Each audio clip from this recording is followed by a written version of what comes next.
Mabuhay maligayang pagbalik sa aking YouTube channel na nakakalokang eksena ni na Kim Chu at Paolo Avellino sa Canada, of course, sa Vancouver especially dahil nakakaloka. Kita mo naman kung paano nila binalabog ang Canada, di ba? Pagdugtong na pagtungtong pa lang doon, siguro talaga yung mga ano doon, yung mga nagtatrabaho sa airport, lokang-loka sila. Bakit ang dami-daming tao nga naman? Nakita nyo naman kung gaano karaming tao ang sumalubong sa mga artista ng ABS-CBN. Pero, Kim Pao talaga ang pinanto nila.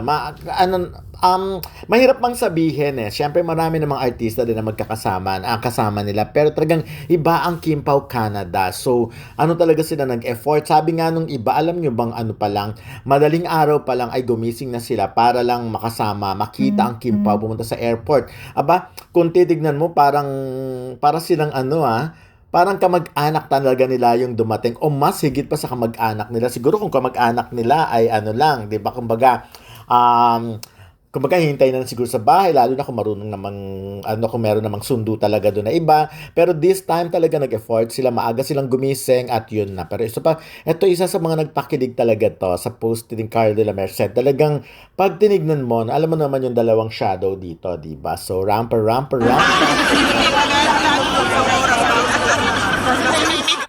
At yun na nga. So, anyways, ayan, alam mo, gulat na gulat ako na, alam ko namang sikat ang Kim Pao sa iba't ibang panig ng mundo, di ba? Pero sa Canada, solid.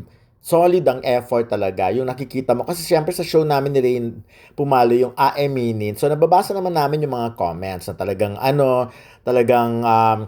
parang happy feel nila ang Kim Pao, yung gano'n, nagiging masaya sila, parang gano'n, ang tagal-tagal lang nila sa Amerika, pero this time, talagang, parang ngayon lang sila nag-idolize ng ganito. So, alam na natin, di ba, natutuwa tayo na marami talagang fans doon ng Kim Pao. Para kaya lang kasi bumabalik ako sa Love Team era na naaaliw ako.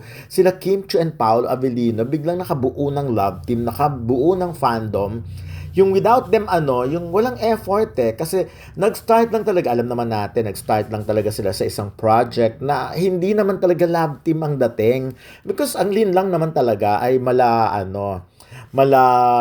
kasi doon alam naman natin na maraming may patayan doon, may selusan, may kuanik-anik. So hindi natin in-expect na makakabuo ng fandom, ng love team ang Kim Pao. So yun lang naman ang point nun.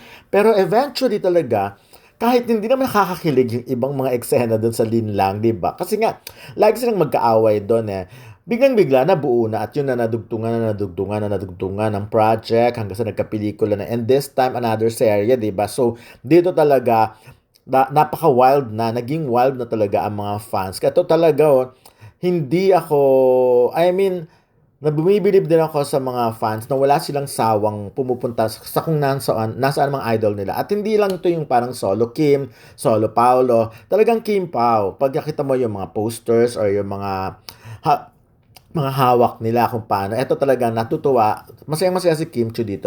Sinasabi niya nga na I love Vancouver, yung mga ganon. So, anyways, ito yung mga photos and videos na to. Of course, kuha ito ng mga Kim Pao Canada, di ba? Kim Pao Vancouver, Kim Pao Pans, meron dyan mga Kim Pao International, Kim Pao University. Iba naman talagang mga walang member pero kasali pa rin sa kumbaga solo flight silang nagpupunta doon, solo flight ang pag-idolize nila, hindi sila wala mga ibang grupo. Maraming ganun like ako yung mga nanonood sa amin ni Ray, sinabi nga nila na wala silang member ng mga silent lang sila, silent Kim Pao, pero pag nagbibigyan ng chance, talagang nagbibigay sila ng support. Yan, pumupunta sila sa airport, mas masaya na sila nakikita.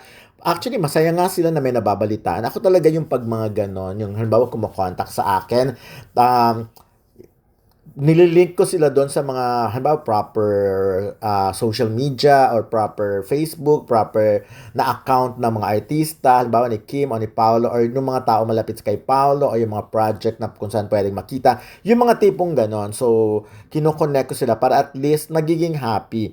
At eventually, nagiging kaibigan ko rin talaga sila. Ang dami-daming mga ganon. So, yung iba nakikita mo, ito nakakatuwa talaga. Yung iba talagang nagsimba pa, nagdasal, para ipagdasal ang Kim Pao. Sabi nga, include Kim and Paolo, protect them, Lord, from diabolical attacks, physical, mental, emotional, and spiritual deliverance from demons, spirits of envy, curses, hexes, spells, evil eyes, evil tongues, evil minds, and evil wishes, desires. In Jesus' name, may mga ganun. Siyempre, hindi rin maiiwasan na meron din mga ibang fandom na nagagalit, of course. At nakita nyo naman, ang ganda ng mga bit-bit nila ha.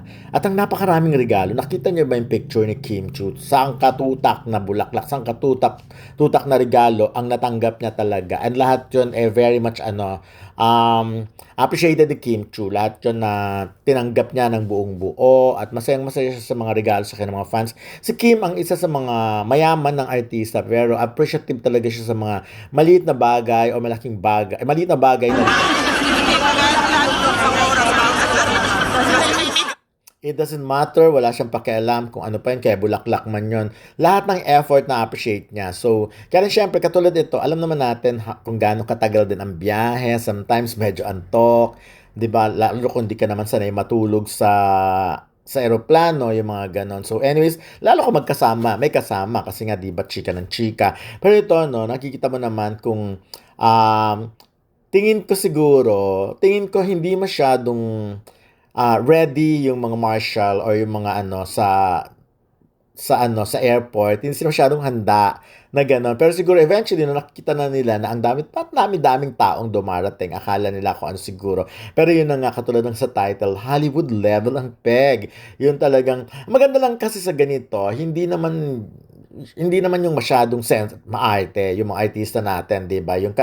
Marami ring maarte, but ang Kim Pao, they don't care kung nahawakan sila or pinagsisiksikan sila. Si Kim nga, the way I look at it, parang sobrang ini-enjoy niya yung moment na nagkakagulo sa kanila ang mga taga-Kim at mga Vancouver, taga-Canada. Kasi alam naman nila na ito lang yung mga time na naibibigay nila yung 100% na happiness sa kanila. Kasi for the longest time naman, di ba, mula nung nabuo yun din lang, ang dami nagsusupport sa kanila, at lahat yun in-appreciate ng Kim Pao. And this time, it's payback time. Hindi sila yung tatakbo, iiwas. Kasi remember, maraming artista na ganyan, na hindi pa man sikat, pero yung tinatawag yung mga pangalan na hindi lumilingon, yung mga ganon, ang damot-damot nila magbigay ng pansin. Pat sa Kim Pao, talagang lumalabas sila. Katulad ng mga videos na nakita natin, dumudungaw sa van para makapagbigay pa ng happiness. Sinahayaan nila yung mga taga-Canada na mapicturean sila, ma-video sila, makawayan sila, yung mga ganon. So, yun lang siguro. Ako yun ang napapansin ko. That's why sobrang minahal talaga ng Kim Paulandia ang sila Kim Chu and Paolo Abilino. I believe proper timing talaga ang nangyari, tamang panahon. So, at siguro ito yung mga ina-anticipate na talaga noon pa man, but ngayon lang talaga natupad.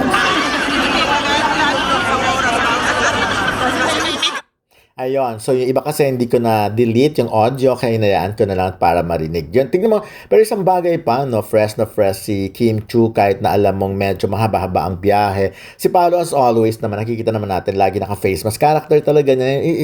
He's not the type na nag-expose talaga. Gusto ko siya expose yung mukha niya. But, not naman, alam di ba nonchalant nga, pero hindi siya snobbish. Kasi kung nandyan yung mga tao sa paligid niya, he allows it na, mahawakan siya. Yung mga tinatanggap niya yung mga gift Base kung makikita mo pa yung mga ibang pictures, pag siya, ina-accept niya yung mga regalo at kumingiti. Kaya lang syempre, kasi ako, nakapunta na rin naman ako dyan sa Vancouver before pa, nung sa may Eat Bulaga show pa. At ganun din naman, maraming sumasalubong, may mga tao. Pero, ibang klase ito talaga. Ito yung talagang magpupuyat, mag-stay, magdamag, maghihintay. Kasi at hindi nababanaag, nakikita sa kanila ang pagod. Kasi, sobrang effort ito, not only physical, but of course, financial, di ba? Kasi, yung iba dyan, siyempre, may mga trabaho. Yung iba siguro, kailangan nilang dumaan para lang makita yung at maipakita yung pagmamahal. Kita mo, at lahat sila ready, no? So, may mga billboard posters, etc. Yung sinasabi ko, na hindi